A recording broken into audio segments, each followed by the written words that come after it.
ఓం శ్రీమాత్రే నమః. ఈరోజు మనం దేవి భాగవతంలో కలి ప్రభావం వలన పరీక్షిత్తు వేటకు అడవికి వెళ్ళగా అలసినవాడై తీవ్ర దాహార్తితో నీటికై వెదుకుచుండగా మార్గమధ్యంలో శమీక మహర్షి ఆశ్రమం కనిపించింది. ఆ ఆశ్రమం నందు ధ్యాన సమాధి స్థితి నందు ఉండి తపస్సు చేస్తున్న శమీక మహర్షి కనిపించారు.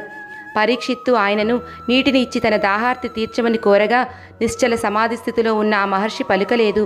అహంకారంతో చక్రవర్తి అయిన తనకు సమాధానం ఇవ్వకపోవుట వలన ఆయనపై తీవ్రంగా ఆగ్రహించిన పరీక్షిత్తు తన ఎందుగల కలి ప్రభావం వలన క్రోధమునకు వశుడై సమీపంలో పడి ఉన్న ఒక మృత సర్ప కళేబరమును తీసుకువచ్చి శమీక మహర్షి మెడలో వేసి అచ్చటి నుండి వెడలిపోయెను. ఆ తరువాత కొంత సమయానికి అక్కడికి వచ్చిన శమీక మహర్షి పుత్రుడైన శృంగి తన తండ్రి మెడలోని మృత సర్పాన్ని చూసి తీవ్రంగా కోపించిన వాడై, ఈ పని చేసిన వారు ఎవరైనా ఈ దినము నుండి 7 దినములలో తక్షకుడను మహాసర్పము కాటుచే మరణించునుగాక అని శపించెను.